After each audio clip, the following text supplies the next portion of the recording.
ایک دفعہ کا ذکر ہے، ایک اونچے پہاڑ کے کنارے پر ایک عقاب کا گھونسلہ تھا۔ اس گھونسلے میں عقاب کے چند انڈے تھے۔ ایک دن ایک زلزلہ آیا اور ایک انڈا نیچے وادی میں گر گیا۔ یہ انڈا مرغیوں کے ایک باڑے میں جا گرا جہاں مرغیاں رہتی تھی۔ مرغیوں نے اسے اپنے انڈوں کے ساتھ رکھ لیا اور کچھ دنوں بعد انڈے سے ایک خوبصورت بچہ عقاب نکلا۔ لیکن چونکہ وہ مرغیوں کے درمیان پلا بڑھا، اس نے خود کو بھی مرغی سمجھ لیا۔ بچہ عقاب مرغیوں کی طرح چلنے، کود کڑے مارنے اور کیڑے مکوڑے کھانے لگا۔ وہ کبھی آسمان کی طرف دیکھتا اور اونچی اڑان بھرنے والے عقابوں کو دیکھتا، لیکن سوچتا کہ وہ ان کی طرح نہیں اڑ سکتا کیونکہ وہ تو ایک مرغی ہے۔ ایک دن ایک بوڑھا عقاب اس بچے عقاب کو دیکھنے آیا۔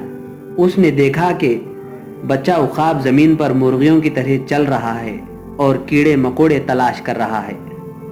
بوڑھے عقاب نے اس سے کہا، تم عقاب ہو، تمہارا آسمان پر اڑنا مقدر ہے، زمین پر چلنا نہیں۔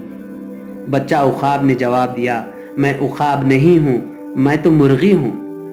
بوڑھے عقاب نے اس کو بازوؤں سے پکڑا اور اسے اونچی چٹان پر لے گیا۔ اس نے کہا، اپنے پروں کو کھولو اور اڑو، لیکن بچہ عقاب ڈر گیا۔ اس نے کہا، میں نہیں اڑ سکتا۔ بوڑھے عقاب نے اسے ایک دفعہ پھر اڑنے کی ترغیب دی، لیکن بچہ عقاب ہچکچایا۔ پھر بوڑھے عقاب نے اسے زور سے دھکیل دیا۔ جیسے ہی بچہ عقاب نے اپنے پروں کو پھیلایا، وہ ہوا میں بلند ہونے لگا۔ اس نے پہلی بار اپنی طاقت کو محسوس کیا اور جلد ہی وہ آسمان میں اونچا اڑنے لگا۔ اسے احساس ہوا کہ وہ حقیقت میں ایک عقاب تھا، اور اس دن کے بعد وہ ہمیشہ آسمان کی بلندیوں میں پرواز کرتا رہا۔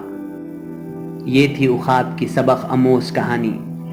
دوستو، ویڈیو کے آخر میں ہمیں یہ سبق ملتا ہے کہ یہ کہانی ہمیں یہ سکھاتی ہے کہ بعض اوقات ہم اپنی صلاحیتوں سے ناواقف ہوتے ہیں اور دوسروں کی طرح جینے لگتے ہیں، لیکن اگر ہم اپنی اصل پہچان کو پہچان لیں اور اپنے اندر کی طاقت کو سمجھیں تو ہم بہت بلند مقام تک پہنچ سکتے ہیں۔